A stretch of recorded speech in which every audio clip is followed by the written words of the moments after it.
Sir CM స్థాయి వ్యక్తులు మాట్లాడుతున్న మాట్లాడదు ఎవరైనప్పటికీ కూడా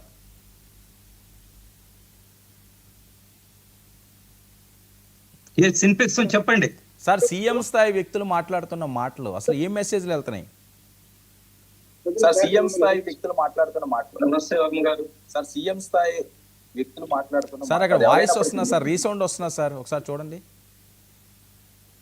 జూపుడి గారు ఒకసారి రీసౌండ్ వస్తున్నది మీ దగ్గర చెప్పండి సార్ సీఎం ఎవరు సార్ జూపుడి గారు వినిపిస్తుందా వినపడుతుంది లేదా ఓకే ఓకే అండి okay okay right Anjaneya Reddy గారు వినపడుతుంది సార్ ఓకే సార్ ఒక్క నిమిషం మీరు మ్యూట్లో పెట్టుకోండి ఆంజనేయ రెడ్డి గారు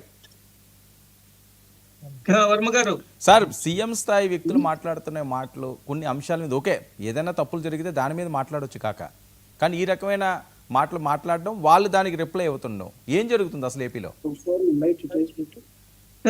రాజకీయాలు ఆంధ్రప్రదేశ్లో గత 5 సంవత్సరాలు 2019 నుంచి 2024 వరకు జరిగిన రాజకీయ సంస్కృతి ఏదైతే ఉందో అది మళ్ళా ఈరోజు ప్రతిపక్షం నుంచి పునరావృతం అవుతుందండి.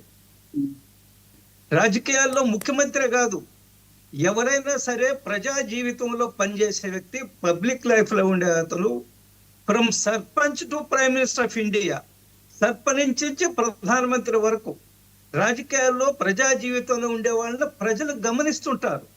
ఏం మాట్లాడుతున్నారు, ఏం సందేశం ఇస్తున్నారు, ఎవరిని గురించి మాట్లాడుతున్నారు, మనం ఏమి వాళ్ళ నుంచి నేర్చుకోవాలి ప్రజలు గమనిస్తూనే ఉంటారు.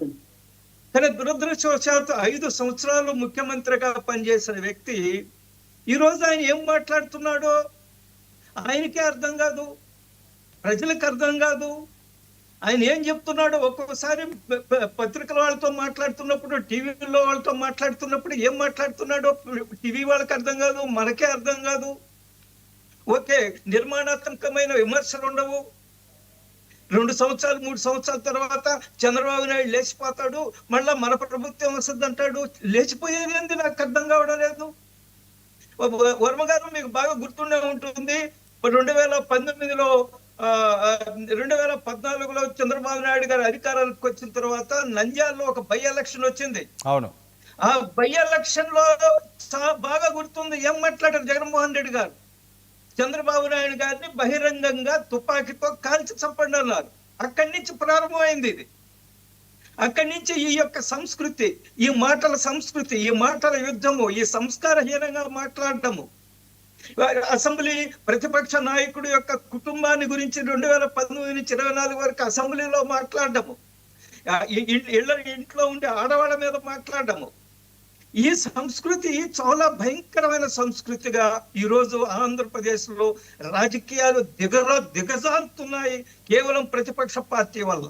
నేనేమంటున్నా అంటే, ముఖ్యమంత్రికి 5 సంవత్సరాలు పనిచేశారు మీరు విమర్శలు చేయండి ప్రభుత్వం మీద. మీరు సూపర్ 6 చెప్పారు కానీ జరగలేదు, అన్నీ జరగలేదు, లేదా మాతృవందనం అందరికీ డబ్బులు అందలేదు, లేదా రైతు భరోసా అందరికీ డబ్బులు అందలేదని మీరు విమర్శలు చేయండి. మేము అధికారంలో ఉన్నప్పుడు నాడు నేడు కార్యక్రమంతో బ్రహ్మాండంగా స్కూల్స్ తయారు చేసామని చెప్పండి. ఈ రోజు ఆ పరిస్థితి లేదని చెప్పండి. నిజాలు ప్రజలు తెలుసుకుంటారు. లేదా మీరు పెన్షన్లు ఇవ్వడంలో విఫలమయ్యారనండి. నిర్మాణాత్మకమైన విమర్శలు చేస్తే ఎవరికి అభ్యంతరం. కానీ ముఖ్యమంత్రి గారు, నేను ఆయన అధికారంలో ఉన్నప్పుడు అనేక సందర్భాల్లో చర్చల్లో పాల్గొంటున్నప్పుడు ప్రతిపక్షంలో ఉన్నవాళ్ళు కొంతమంది ఆయన్ని సాడిస్తుంటుండేవాళ్ళు ముఖ్యమంత్రి. నేను దాన్ని ఖండించేవాడిని. ఆ విధమైన వ్యాఖ్యలు సరికాదు.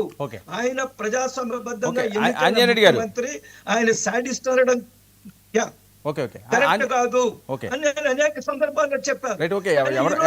చేస్తున్న వ్యాఖ్యలు ఆయన మనస్తత్వం.